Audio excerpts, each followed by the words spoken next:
नमस्कार दोस्तों।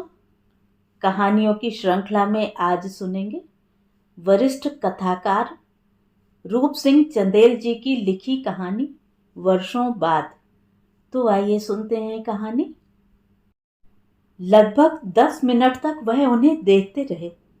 वही हैं, लेकिन उम्र के इतने पड़ाव पार करने के बाद भी कोई वैसा ही कैसे रह सकता है। चेहरे पर वही ताजगी, वही रूप सौंदर्य, वही सादगी, वही कदकाठी। अकस्मात 40 साल पहले का वक्त उनकी आंखों के सामने से घूम गया। नहीं, मुझे भ्रम हो रहा है। ऐसा कैसे हो सकता है कि 60 साल का कोई उतना ही जवान दिखे जैसा वह 20-25 की उम्र में रहा होगा। कोई कितना भी अपने को संभाल रखने का प्रयास करे, लेकिन उम्र अपने निशान छोड़ती है। नहीं, यह मेरा भ्रम है। भ्रम है तो उसका निवारण कर सकते हैं। अभी तो आपके रिलीव होने के कागजात तैयार हो रहे हैं। जाकर पूछ क्यों नहीं लेते? उन्होंने अपने चेहरे पर हाथ फेरते हुए सोचा। और यदि वह भ्रम ही निकला, तब इस उम्र में अस्पताल की भीड़ में वह अनावश्यक हंसी का पात्र बन जाएंगे। उन्होंने भी तो मुझे 2 बार देखा है, लेकिन उनकी ओर से ना कोई पहल हुई और ना ही उनके चेहरे पर कोई उत्सुकता ही दिखाई दी। वह साथ के मरीज के साथ इतना व्यस्त हैं कि उस समय उन्हें अस्पताल के उस वार्ड में शिफ्ट कर दिया गया था जिसमें स्वस्थ होने के पश्चात उन मरीजों को भेज दिया जाता था जो स्वस्थ हो चुके थे। उस वार्ड में उन मरीजों को 1-2 दिन ऑब्जर्वेशन में रखा जाता था। एक खास दूरी बनाकर उनके रिश्तेदार या मिलने वाले उनसे मिल सकते थे। उस समय वार्ड में 8 मरीज थे जो रिलीव होने की प्रतीक्षा में थे। उन्हें छोड़कर सभी मरीजों से मिलने लोग पहुंचे हुए थे। वह एक मरीज से कुछ दूरी पर एक स्टूल पर बैठी उससे बातें कर रही थी। यद्यपि वह रह रहकर उन्हें पहचानने का प्रयत्न कर रहे थे, लेकिन उन्होंने 2 बार ही उनकी ओर देखा था। दूरी भी थी। उनका बेड एक कोने में था, जबकि जिस मरीज के साथ वह बातें कर रही थी उसका बेड दूसरे कोने में। निश्चित ही वह नहीं है। उनकी जैसी शक्ल का कोई और है। यह विचार आते ही वह बेड पर लेट गए और छत पर घूम रहे पंखे पर नजरें टिका दी। जून की 1 तारीख, सुबह से सूरज आग उगलने लगा था। मेट सुबह 8:30 बजे आ जाती। पहले वह उनके लिए नाश्ता और दोपहर के लिए लंच तैयार करती, फिर घर की साफ सफाई करती। शाम वह नहीं आती थी। रात के लिए वह कभी दलिया तो कभी खिचड़ी स्वयं पका लिया करते। सपना के जाने के बाद यही उनकी दिनचर्या थी। बेटा था जो आईआईटी से एमटेक करने के पश्चात बेंगलोर की एक बहुराष्ट्रीय कंपनी में चयनित होकर 4 सालों तक वहां रहा। फिर कंपनी ने उसे प्रमोशन देकर अमेरिका भेज दिया था।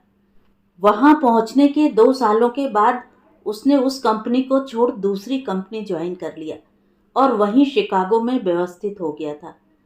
उसने भारतीय मूल की एक अमेरिकी लड़की से विवाह भी वहीं किया, जिसका परिवार न्यू जर्सी में रहता था, लेकिन लड़की उनके बेटे के साथ नौकरी करती थी। उसके विवाह में शामिल होने के लिए वह और सपना गए थे। 10 साल पहले की ही तो बात है। 6 माह का विजिटिंग वीजा लिया था उन दोनों ने। शादी के बाद बेटा बहू ने कई जगहों की यात्राएं करवाई थी अपनी गाड़ी से, लेकिन उसके बाद अवकाश समाप्त होने के पश्चात वे दोनों अपने ऑफिस जाने लगे और वह और सपना घर में कैद रहने लगे थे। सुबह शाम पार्क में जा बैठते। खिले फूल, हरे भरे पेड़, मखमली घास उनका मन मोहती। लेकिन रात बच्चों से संवाद के बाद लंबे समय तक पति पत्नी के अलावा किसी से कोई संवाद नहीं होता। पड़ोस में एक भारतीय परिवार था, लेकिन उनके दर्शन यदा कदा ही होते। वे पुनीत के माता पिता हैं। उनके यह जानने के बाद 1-2 बार हाय हेलो और उसके बाद सन्नाटा। जब भी वह देखते, उनके घर में ताला लटकता दिखता। घर में एक कुत्ता था, लेकिन वे उसे घर के अंदर बंद कर जाते थे। सभी सुबह जल्दी निकल जाते और रात देर से लौटते। बच्चे नौकरी करते थे, जबकि उनके माता पिता, जो उनकी ही उम्र के थे, अपनी कोई दुकान चलाते थे। यह अमेरिका है सपना, यहाँ लोग अर्थवादी हैं, पैसा ही उनके लिए सब कुछ है। मानवीय संवेदनाएं यहाँ छीज चुकी हैं। एक दिन उन्होंने पत्नी से कहा, तो क्या अपने यहाँ मानवीय संवेदनाएं बची हुई हैं? सपना ने उलट प्रश्न किया था। हाँ, बची हुई हैं। इसीलिए तो भारतीय संस्कृति पर हमें गर्व होता है। यह आपका भ्रम है पुनीत के पापा। अभी तक हम ऐसे अनुभव से नहीं गुजरे, इसलिए आपको अपनी संस्कृति पर गर्व महसूस हो रहा है। दिल्ली जैसे महानगरों के हाल क्या अच्छे हैं? सड़क पर दुर्घटनाएं हो जाती हैं। दुर्घटनाग्रस्त व्यक्ति सड़क पर पड़ा तड़पता रहता है और लोग उसके अगल बगल से गुजरते रहते हैं। इसे आप किस मानवीयता के अंतर्गत रखेंगे? वह निरुत्तर रहे थे। इसका एहसास उन्हें उस दिन हो गया था। घर में सब्जी नहीं थी। धूप में तेजी होने से पहले उन्होंने सब्जी लाने का विचार किया और 7 बजे थैला उठा सब्जी लेने निकल गए। सब्जी की एक दुकान सुबह 6 बजे खुल जाती थी। उस दिन उनसे जो गलती हुई उसके परिणाम स्वरूप वह अस्पताल पहुंच गए थे। सब्जी वाला कोरोना का शिकार था, यह उसे भी मालूम नहीं था और वह कोरोना की चपेट में आ गए थे। उस दिन दोपहर तक जितने भी लोगों ने उस सब्जी वाले से सब्जी खरीदी थी, सभी कोरोना का शिकार हुए थे, लेकिन उन जैसा उम्र दराज एक भी नहीं था। उन सभी को घरों में ही क्वारंटाइन किया गया। उनकी मेट को भी 14 दिनों के लिए उनके कारण बंद होना पड़ा। उन सभी के घरों के बाहर नोटिस लगा दिया गया, दूसरों को सतर्क रखने के लिए। परिणाम यह हुआ कि एक दिन में ही उनके प्रति मोहल्ला वालों की दृष्टि बदल गई थी। वह बालकनी में किसी काम से जाते और सामने मकान में कोई खड़ा होता तो उन्हें देखते ही वह घर के अंदर घुस जाता। वह नीचे मेन गेट के पास अखबार उठाने जाते और कोई उन्हें देख लेता तो तेजी से वहां से भाग लेता। उन्हें लगने लगा कि जैसे वह कोई अपराधी थे या कोई हिंस्र पशु। जानते थे कि कोरोना भयानक बीमारी है, लेकिन वह हर समय मास्क लगाकर रखते थे। बालकनी में जाते तब भी और बंद मेन गेट के पास अखबार लेने जाते तब भी। अचानक लोगों का व्यवहार उनके प्रति बदल गया था। ये वही मोहल्ले वाले थे जिनके हर सुख दुख में वह हर समय खड़े होते रहे थे। मोहल्ले में जब वह आए, कुछ ही मकान बने थे, अनेक असुविधाएं थी। बावजूद सरकारी जमीन पर बने उस मोहल्ले में अनेकों समस्याएं थी। सीवर सही प्रकार काम नहीं करता था, पानी सड़कों में उफान आता, बिजली जब तक गायब रहती, नलों में पानी या तो आता नहीं था और आता तो गंदा।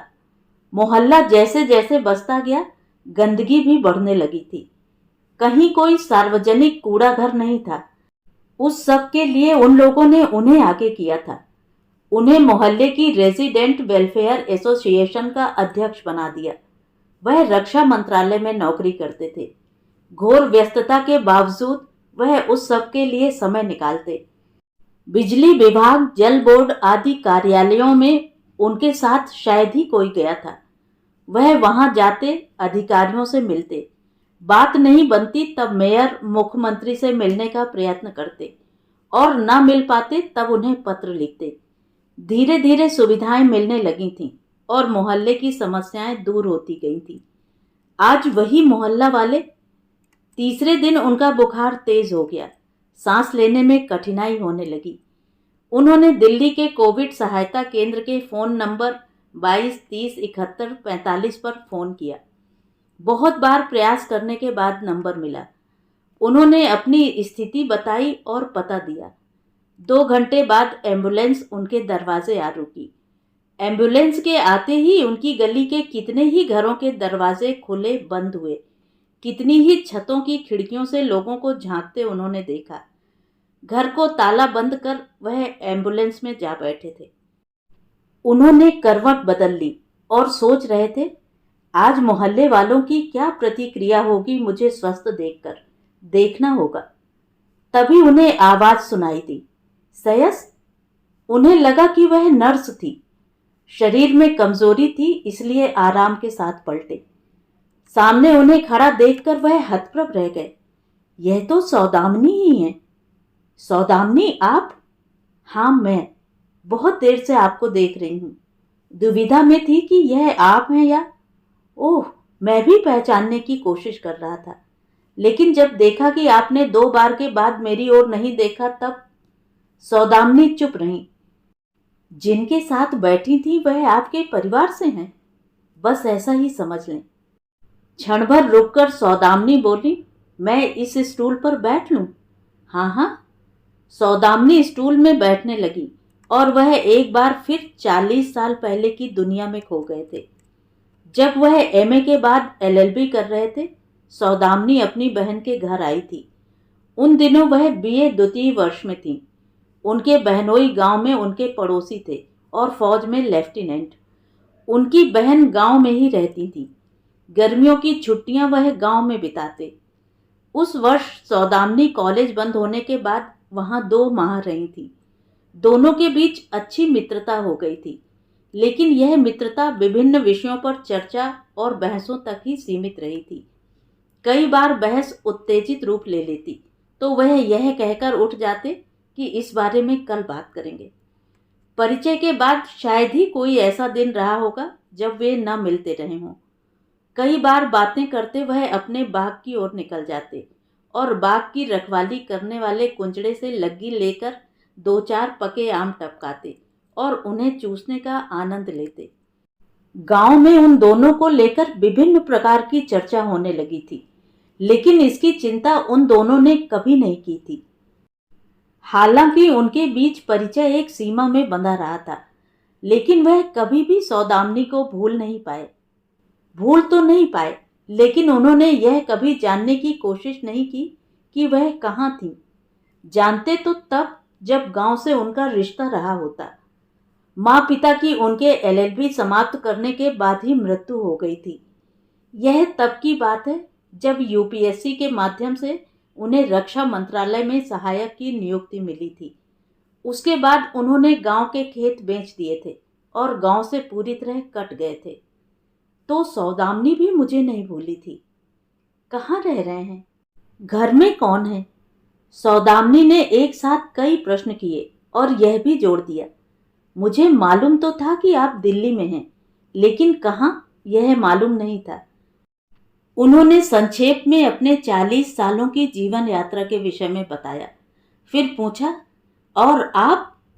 मैं क्षण भर के लिए सौदामिनी चुप रही, फिर बोली, मैं दिल्ली विश्वविद्यालय के मिरांडा हाउस कॉलेज में हिंदी की हेड थी। वहां से मैंने शैक्षिक सेवाकाश ले लिया। इन दिनों एक स्वयंसेवी संस्था चला रही हूँ जो अनाथों की देखभाल करती है। ओह, परिवार? वह नहीं बनाया। देर तक चुप रहे वह, समझ नहीं पा रहे थे कि क्या कहें। एक प्रस्ताव दूं? सौदामिनी के चेहरे पर गंभीरता थी। हाँ हाँ। उनके चेहरे पर क्षण भर पहले आई मायूसी दूर हो गई। यदि बुरा न माने तो आप यहाँ से रिलीव होकर मेरे साथ चलें। मेरी संस्था में रहने की बेहतर व्यवस्था है, आपको कोई तकलीफ न होगी और संस्था को आप जैसे सुयोग्य व्यक्ति का सहयोग मिलेगा और मुझे आपका साथ। सौदामिनी, वह बोल गए थे। सौदामिनी ने आगे बढ़कर उनके हाथों को थाम लिया। उन्होंने भी सौदामिनी के हाथों को जोर से थाम लिया था। तो ये थी कहानी। कहानी आपको कैसी लगी कमेंट करके ज़रूर बताएं। और अगर मेरे द्वारा सुनाई हुई कहानियाँ आपको अच्छी लगती हैं और आप मेरे चैनल पर पहली बार आए हैं तो चैनल को सब्सक्राइब ज़रूर करें, लाइक करें और अपने दोस्तों और परिचितों में शेयर भी करें। बेल आइकन दबाना बिल्कुल भी न भूलें। धन्यवाद।